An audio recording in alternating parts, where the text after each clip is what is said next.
As with Bob, I'm excited to be here. This is my second in-person meeting. My first was 3 weeks ago at the Counteract, and my last meeting before this was this meeting. So yeah, it's great to be back in New York and to have an opportunity to speak about the exposome and explore some new ground on the exposome with Paul and Daryl and the social implications of the exposome. I think is a really important and understudied aspect of the exposome. So what I'm going to do with my talk is give you a flavor for how we are approaching the exposome at NIEHS and what it means a little bit to us as a tool that we can apply in an emerging field of precision environmental health.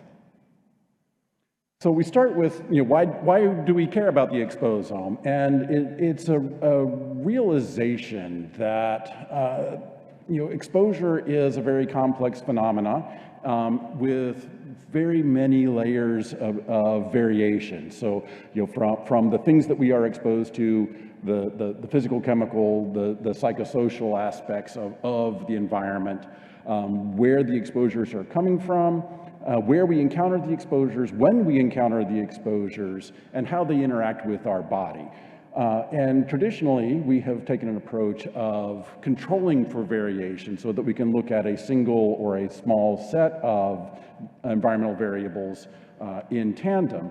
But we recognize that if we truly want to understand the impact of environment on health, we need to have a framework that allows us to look at all of this variation simultaneously.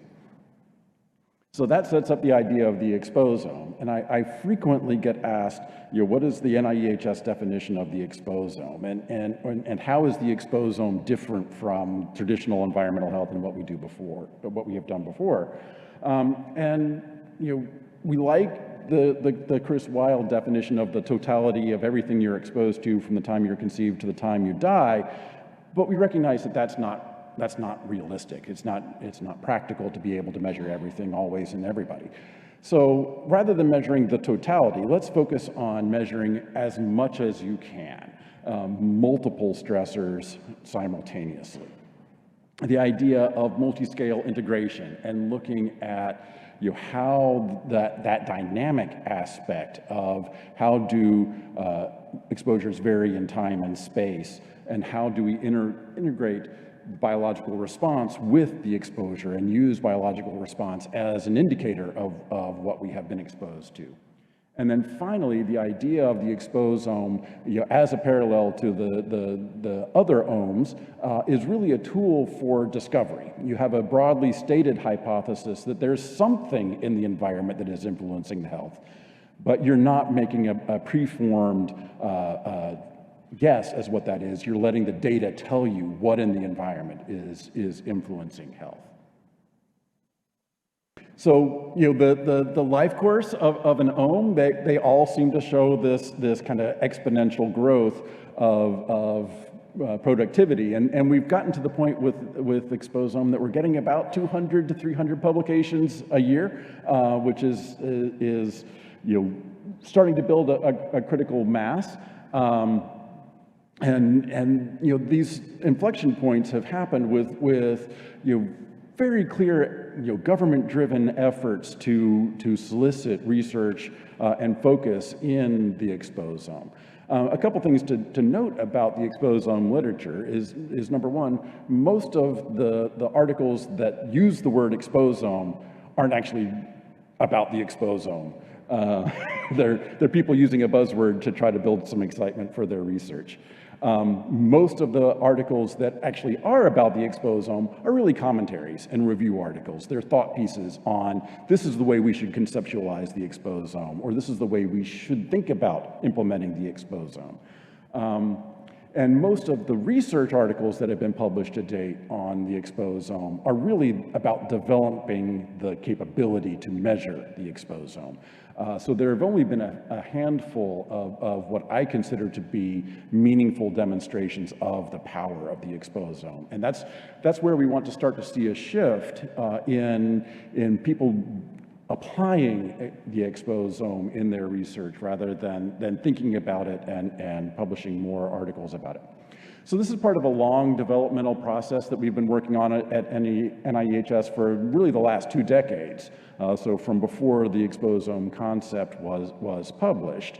And it's thinking about how we can build a continuum from the source of exposure to the impact on health, and an integration of external environmental factors, the internal dose of the exposure, the biological response to that, and building the tools and technologies to be able to measure those on a more comprehensive manner with greater precision, specificity, accuracy. And then finally, integrating all of that together into the application of the exposome as a means for discovery in environmental health.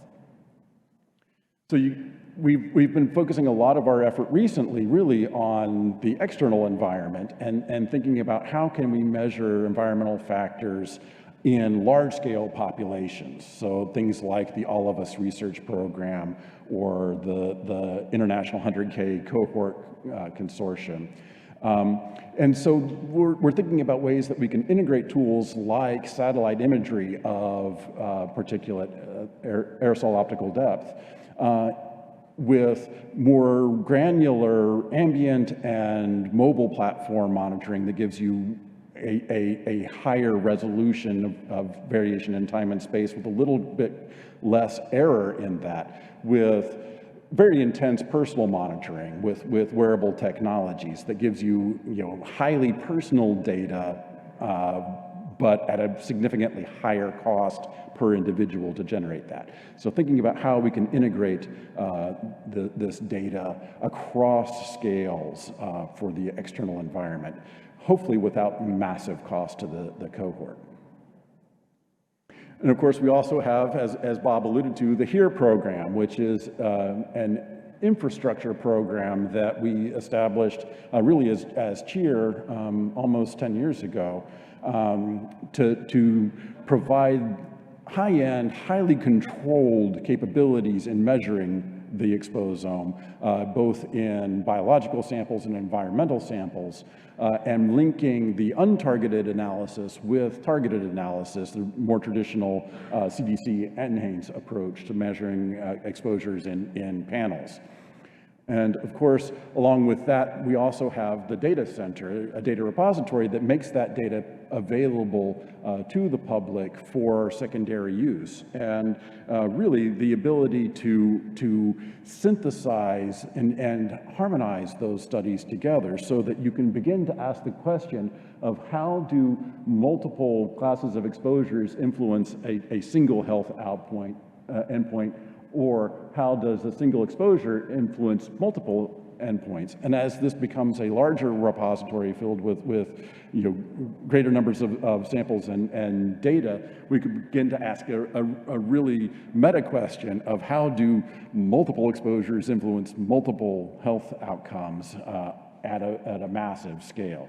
So the idea of coming back and mining this publicly available data, I think, is a source of great power going forward. So changing the subject a little bit, so we've talked about the exposome, so let's introduce a new concept because we don't have enough risk with implementing the exposome. So let's take precision environmental health. So this is a recent trend that has really come from work of Gary Miller and Andrea Baccarelli, Shara Walker, and Dana Dolinoy. We had them come to our advisory council last summer, I think, and had a very open discussion about how we can integrate not only genetic variability, which we have lots of data on, but integrate that with the exposome and environmental variability and other omics. So bringing in epigenetics, proteomics, metabolomics to begin to ask the question of how do we have interaction between environmental exposures, the mechanistic response, genetics, and outcome as a means to understand the individual impact of susceptibility on health and disease. So this is one of the aspects of that conversation that has come up is how is this different from the larger NIH vision of precision medicine that is being implemented in the All of Us program? I think that as that has been implemented, it is largely a tool for optimizing intervention, clinical intervention at the individual level, and understanding, how do we optimize pharmaceutical therapy for an individual. Whereas I think precision environmental health is more of a concept of how do we individualize risk assessment and disease prevention. And that's where I think there's a unique impact of looking at the social environment as a component of the exposome to really integrate the totality of how the environments that we live in influence our health and disease at an individual level, and what activities can we take as an individual to modify our behavior, to modify our environment so that we are not exposed and don't go on to develop adverse outcomes. So this is much like our efforts on the exposome have been. It's a pyramid that we have to build that relies on the development of tools and technologies to be able to do this, integration of mechanistic research with the genetic and environmental aspects, translation of that into dissemination and implementation research. And we'll have to do this in a very organized, planned, phased trajectory so that we can integrate back and forth iterate back and forth as we develop capabilities and conceptualization of what precision environmental health actually is. Finally, I'm going to change gears entirely and introduce you to a new effort that is coming out. Hopefully it will be released this week or in the next few weeks. And this is a National Emerging Contaminants Research Initiative. So this is an interagency activity organized by the White House, the Office of Science and Technology Policy. And it's in response to the 2020 budget, which included language that directed OSTP to establish an interagency work group to conduct an analysis of what different agencies, there are currently 18 agencies involved with this, are doing to identify contaminants of emerging concern and their risk for human and environmental health. And to create a research initiative, a plan to advance the science of contaminants of emerging concern. And then finally, to coordinate an implementation and research strategy to fund research to implement what we call the NECRI, the National Emerging Contaminants Research Initiative. So this is a focused effort specifically on identifying contaminants of emerging concern in the drinking water cycle. So it is largely treatment plant to tap, but it does include the entirety of the cycle going back to source and also wastewater. With goals of decreasing the time it takes us to identify a contaminant of emerging concern and to mitigate potential exposures and risks, to support technological innovation to discover, track, and mitigate CECs, tools for improving decision-making around regulation of CECs through both federal and non-federal partnerships.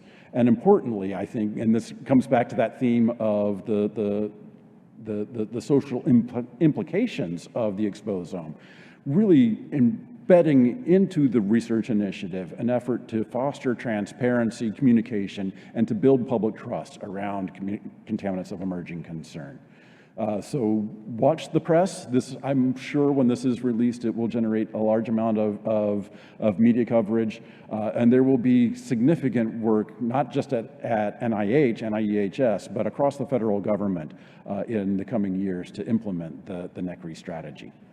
With that, I will conclude. I will say thank you to all of you, and I will introduce my boss, Dr. Rick Wycheck, who is the director of the National Institute for Environmental Health Sciences and the National Toxicology Program.